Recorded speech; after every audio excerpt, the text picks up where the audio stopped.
Shalom, selamat pagi.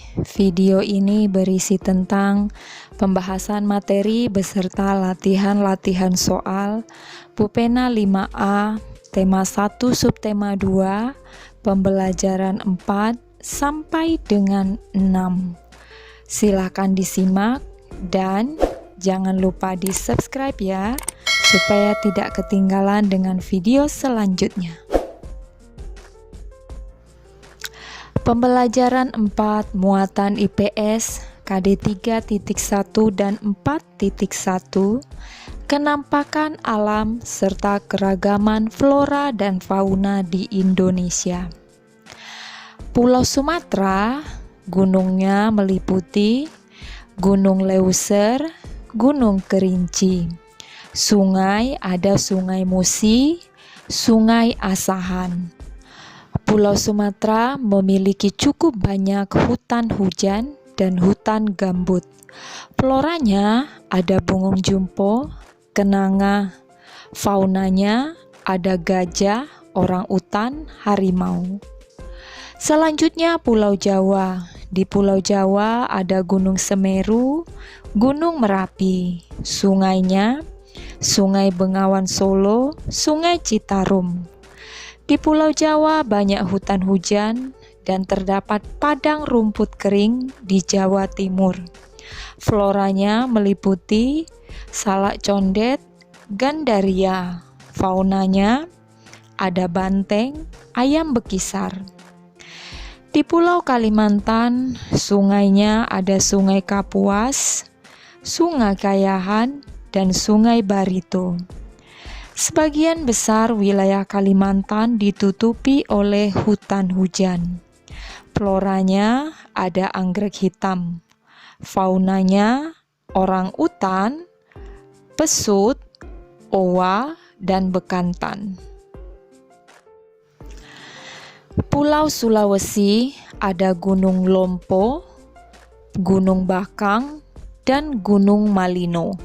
Sungainya ada Sungai Cenrana, Sungai Malili, dan Sungai Poso. Sulawesi memiliki hutan hujan, padang rumput, dan hutan bakau. Floranya meliputi eboni dan damar. Faunanya maleo, kuskus, anoa. Kepulauan Nusa Tenggara dan Bali. Gunung yang ada di Nusa Tenggara dan Bali meliputi Gunung Rinjani, Gunung Tambora, Gunung Batur. Selatnya ada Selat Alas, Selat Sumba, dan Selat Bali. Kepulauan Nusa Tenggara dan Bali didominasi oleh padang rumput yang kering. Floranya ada ajang kelicung, cendana. Faunanya komodo, jalak Bali. Selanjutnya Kepulauan Maluku dan Papua. Gunung yang ada di Pulau Maluku dan Papua ada Gunung Gamkunora, Ibu, dan Puncak Jaya. Kepulauan Maluku dan Papua ditutupi hutan hujan dan hutan bakau. Floranya meliputi bunga anggrek, larat, buah merah. Faunanya ada cendrawasih, nuri, raja Ambon. Pupena halaman 40, latihan muatan IPS. Pertanyaan nomor 1, perhatikan gambar peta di buku Pupena 5A halaman 40. Pertanyaan 1A, apa nama pulau pada gambar tersebut? Jawabannya Pulau Bali. Pertanyaan 1B, apa saja flora dan fauna yang terdapat di pulau tersebut? Jawabannya Jalak Bali. Pertanyaan nomor 2, tuliskan contoh perbedaan kenampakan alam, flora dan fauna yang terdapat di Kepulauan Nusa Tenggara dan Pulau Jawa. Jawabannya, kenampakan alam Nusa Tenggara didominasi padang rumput kering. Sedangkan di Pulau Jawa banyak hutan hujan dengan curah hujan yang cukup tinggi. Flora di Kepulauan Nusa Tenggara misalnya ajang kelicung dan cendana. Fauna yang hidup di Kepulauan Nusa Tenggara misalnya komodo. Flora di Jawa misalnya salak condet, kepel, cempaka putih, gandaria, dan sedap malam. Fauna yang hidup di Jawa misalnya banteng, macan tutul Jawa, dan ayam bekisar. Pertanyaan nomor 3, tuliskan masing-masing 3 gunung atau pegunungan yang terdapat di Pulau Sumatera dan Papua. Jawabannya, gunung dan pegunungan yang terdapat di Sumatera misalnya Gunung Leuser, Gunung Dempo, Gunung Kerinci, Gunung Seblat, dan Pegunungan Bukit Barisan. Selanjutnya, gunung dan pegunungan yang terdapat di Papua misalnya Puncak Jaya dan Pegunungan Jayawijaya. Muatan Bahasa Indonesia KD 3.1 dan 4.1 menentukan ide pokok dalam teks lisan. Ayo ingat kembali langkah-langkah menentukan ide pokok pada teks lisan. Yang pertama, dengarkan teks dengan sungguh-sungguh. Yang kedua, catatlah permasalahan atau peristiwa apa saja yang sedang dibicarakan dalam teks. Yang ketiga, tentukan kalimat utama dari teks lisan yang kamu dengar. Bu Pena halaman 41 latihan muatan bahasa Indonesia. Dengarkan cerita Katak Sebesar Ayam dari Enrekang. Warga Dusun Gora, Desa Buntu Mondong, Kecamatan Buntu Batu, Kabupaten Enkerang, Sulawesi Selatan, menemukan 9 ekor katak dengan ukuran raksasa sebesar ayam. Warga menangkap katak yang dalam bahasa lokal disebut todan di kebun sawah pinggiran sungai dan Tewa. Kita tangkap 9 ekor, 2 ekor yang paling besar beratnya 1,5 kg dan panjang 50 cm. Sedangkan sisanya berukuran sedang, kata Darussalam, warga yang ikut menangkap katak tersebut. Paragraf kedua, dia menjelaskan katak raksasa itu dalam jumlah melimpah di wilayahnya. Menurutnya, katak itu endemi Latimojong. Kadang, warga bisa menangkap hingga 50 ekor. Pria yang berprofesi sebagai pendamping PKH Dinas Sosial itu menambahkan, katak itu hanya bisa ditangkap saat malam hari karena selalu bersembunyi saat siang hari. Paragraf ketiga, ahli amfibi dan reptilia dari Lembaga Ilmu Pengetahuan Indonesia atau LIPI, Amir Hamidi mengungkapkan, katak raksasa itu adalah cermin potensi fauna Nusantara. Ini salah satu potensi katak Nusantara yang kita miliki dari Sulawesi, katanya. Menurutnya, katak itu merupakan jenis Limnonectes gruniens dan Limnonectes modestus. Jenis itu bisa memakan apapun yang ada di permukaan tanah, mulai dari tikus hingga burung. Paragraf yang keempat, Amir mengungkapkan bila dikelola dan dibudidayakan, katak itu bisa dimanfaatkan untuk komoditas ekspor baru. Indonesia merupakan pengekspor katak terbesar di dunia.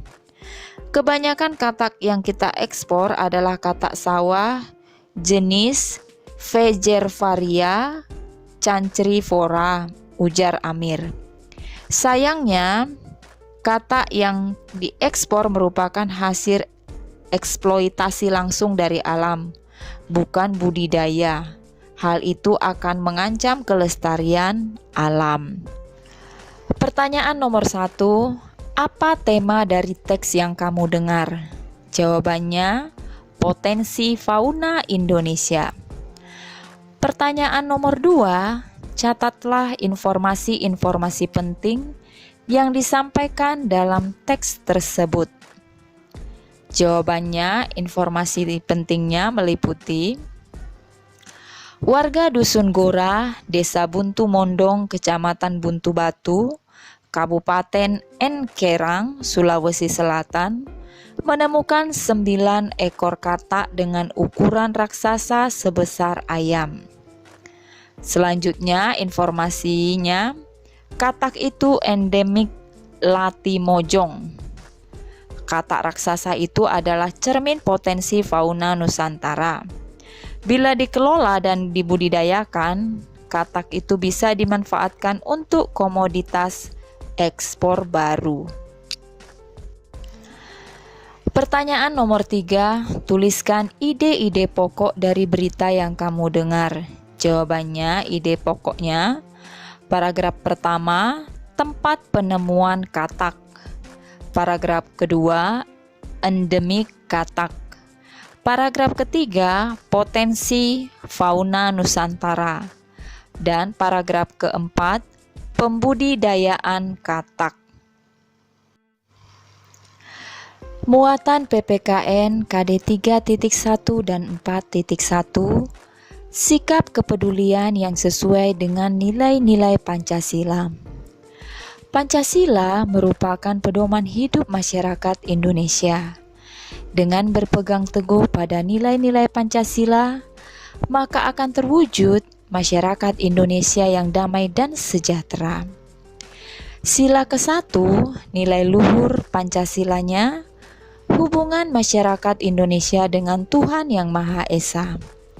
Sila kedua, nilai-nilai luhur Pancasilanya, hubungan antar manusia merupakan hubungan yang sama derajatnya. Sila ketiga, nilai luhur Pancasilanya, nilai kebangsaan dalam masyarakat Indonesia yang bersatu. Sila keempat, nilai luhur Pancasilanya, musyawarah untuk mencapai mufakat dalam menyelesaikan masalah yang ada. Sila kelima, nilai luhur Pancasilanya, setiap warga negara perlu berupaya mewujudkan keadilan sosial dalam masyarakat. Bupena halaman 41, latihan muatan PPKN. Pertanyaan nomor 1, tuliskan masing-masing satu contoh sikap dalam masyarakat yang sesuai dengan nilai-nilai setiap sila dalam Pancasila. Jawabannya, sila pertama, contoh sikapnya, menghormati orang yang beribadah. Sila kedua, contoh sikapnya, membantu teman yang terkena musibah. Sila ketiga, contoh sikapnya, mencintai dan membeli produk dalam negeri. Sila keempat, contoh sikapnya, mengikuti pemilihan ketua RT. Sila kelima, contoh sikapnya, gemar menabung dan menghemat uang. Pertanyaan nomor 2, bagaimana usahamu agar nilai-nilai Pancasila dapat diterapkan dalam kehidupan sehari-hari? Jawabannya, sikap kita atau usaha kita adalah menciptakan kesadaran akan pentingnya nilai-nilai Pancasila yang dimulai dari diri sendiri. Pembelajaran 5 muatan IPA KD 3.1 dan 4.1, jenis-jenis otot manusia dan fungsinya. Otot merupakan alat gerak aktif pada manusia. Otot terdapat di hampir seluruh tubuh manusia. Saat bekerja, otot akan melakukan kontraksi dengan cara memanjang dan memendek untuk dapat menggerakkan tulang. Ada 3 jenis otot, yaitu yang pertama otot polos, yang kedua otot jantung, dan yang ketiga otot lurik. Otot polos mampu menggerakkan organ tubuh tanpa kita kendalikan.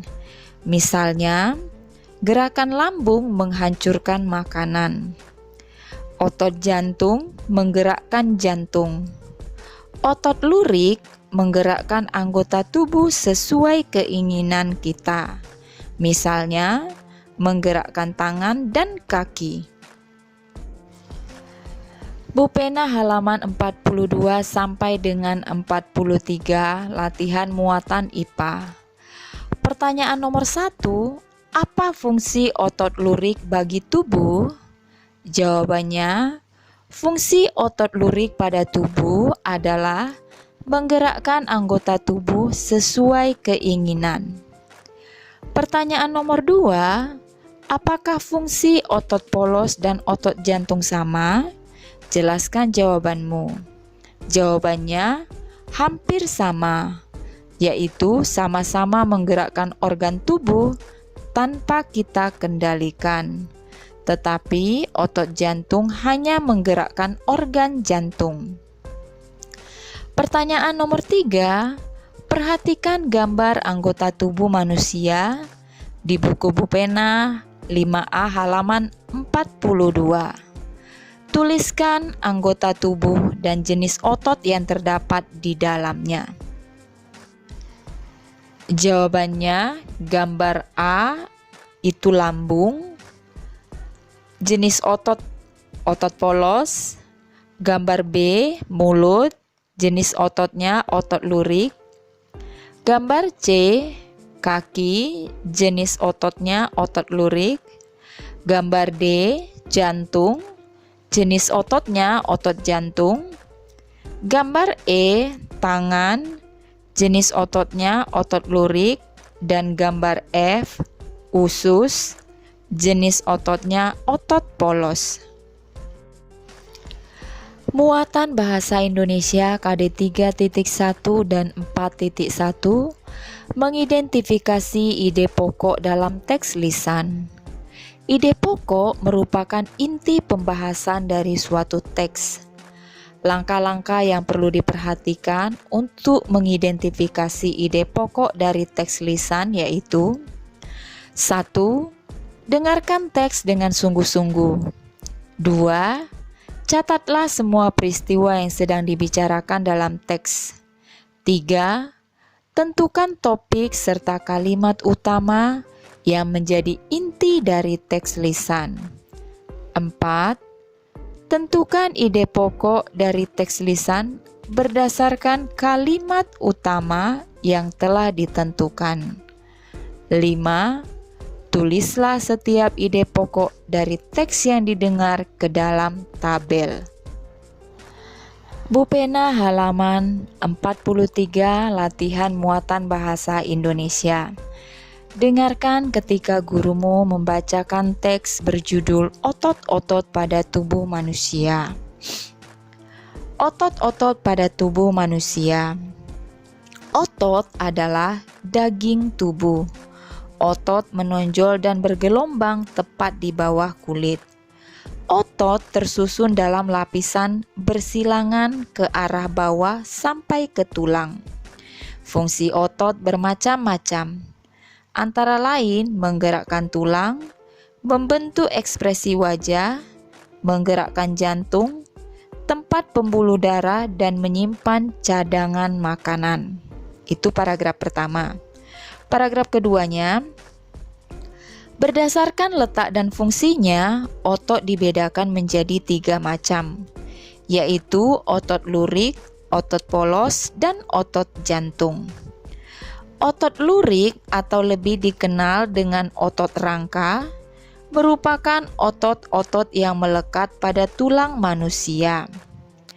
Otot lurik memiliki ciri-ciri antara lain berbentuk silinder dan panjang, melekat pada rangka, bekerja secara sadar dengan perintah otak, serta bekerja secara cepat dan mudah lelah. Otot polos merupakan otot yang bekerja tanpa kesadaran. Artinya, otot ini bekerja tanpa dipengaruhi oleh otak. Otot polos dibentuk oleh sel-sel yang berbentuk gelendong, di mana kedua ujungnya runcing dan mempunyai satu inti sel. Otot polos terletak di organ dalam manusia seperti usus halus, saluran peredaran darah, dan otot di saluran kemih atau urin.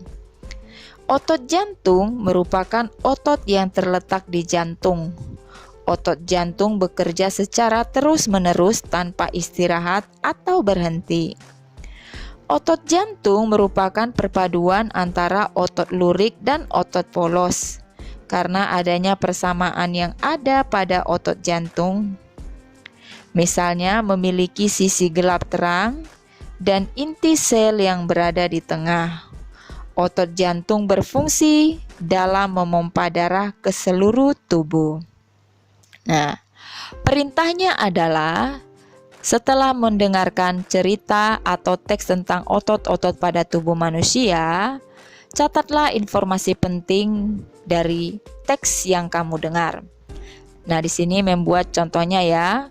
Paragraf pertama itu informasi pentingnya tentang mengenal otot. Paragraf kedua, letak dan fungsi otot. Muatan SBDP KD 3.1 dan 4.1, ragam gambar pada ragam cover. Ragam cover terbagi menjadi dua. Yang A, cover berdasarkan kebutuhan buku. Nah, ini contohnya ya, cover buku pendidikan, cover buku masakan, cover buku cerita. Yang kedua, cover berdasarkan tampilan atau desain. Nah, ini contohnya ya, cover berwarna hitam putih dan jenis huruf sederhana. Yang kedua, cover penuh warna dan gambar. Bu Pena halaman 45 latihan muatan SBDP. Berdasarkan cover di buku Bu Pena halaman 45, kerjakan soal-soal berikut. Pertanyaan nomor 1, apa jenis gambar yang digunakan pada cover tersebut? Jawabannya, jenis gambar yang digunakan adalah gambar realis. Pertanyaan nomor 2, mengapa menggunakan jenis gambar tersebut? Jawabannya, agar pembaca tertarik untuk membaca isi buku. Pertanyaan nomor 3, tampilan atau desain cover tersebut termasuk dalam desain? Jawabannya, buku penuh warna dan gambar. Pertanyaan nomor 4, siapakah penulis buku tersebut? Jawabannya, tim dapur esensi. Pertanyaan nomor 5, apakah isi dari buku tersebut? Jawabannya, isi buku adalah tentang resep masakan. Pertanyaan nomor 6, siapakah penerbit buku tersebut? Jawabannya, penerbitnya adalah Esensi. Pertanyaan nomor 7, berdasarkan kebutuhan buku, cover buku tersebut termasuk ke dalam jenis buku? Jawabannya, masakan. Pembelajaran 6 muatan bahasa Indonesia KD 3.1 dan 4.1 menceritakan kembali isi teks berdasarkan ide pokok. Berikut langkah-langkah menceritakan kembali isi teks berdasarkan ide pokok. Yang pertama, catatlah informasi-informasi penting yang disampaikan dalam teks. Yang kedua, buatlah ide pokok dari teks yang dibaca atau didengar. 3. Buatlah kalimat utama yang berisi ide pokok tersebut. 4. Buatlah beberapa kalimat yang berisi informasi-informasi penting dari teks. Yang kelima, perhatikan ejaan dan pemilihan kata saat membuat kalimat. Yang keenam, susunlah kalimat utama dan kalimat pengembang hingga menjadi teks baru yang urut. Muatan IPA KD 3.1 dan 4.1, sendi-sendi pada tulang dan macam-macam gerak otot. Tulang satu dengan tulang lainnya dihubungkan dengan sendi. Sendi dibagi menjadi 5. Yang pertama, sendi putar. Sendi putar dapat digerakkan memutar. Yang kedua, sendi engsel. Sendi engsel hanya dapat digerakkan ke satu arah. Yang ketiga, sendi peluru. Sendi peluru dapat bergerak ke semua arah. Yang keempat, sendi pelana. Sendi pelana dapat digerakkan ke dua arah. Yang kelima, sendi geser. Sendi geser hanya dapat menggeser. Macam-macam gerak otot pada manusia. Yang pertama, gerak menekuk atau meluruskan. Gerakan dilakukan pada bagian sendi engsel dan pelana. Contohnya, gerak lutut, siku, dan ruas-ruas jari tangan. Yang kedua, gerak menurunkan atau menekan ke bawah. Gerakan menggunakan bagian tubuh. Contohnya, gerak mengentakkan kaki dan menekan benda menggunakan tangan. Yang ketiga, gerak menaikkan. Gerakan dilakukan dengan menaikkan bagian tubuh. Contoh, saat mulut terbuka, kemudian kembali tertutup. Yang keempat, gerak memutar. Gerakan dilakukan pada sendi putar dan peluru. Contohnya, gerak kepala menengok kanan dan kiri. Yang kelima, gerak menjauhkan dan mendekatkan tubuh. Dilakukan dengan menjauhkan dan mendekatkan tubuh. Contoh gerak merentangkan tangan dan menggerakkan kaki ke arah samping. Bu Pena halaman 48, latihan muatan IPA. Pertanyaan nomor 1. Apa saja persendian pada rangka manusia? Tuliskan contoh sendi-sendi tersebut. Jawabannya, persendian pada rangka manusia meliputi 1.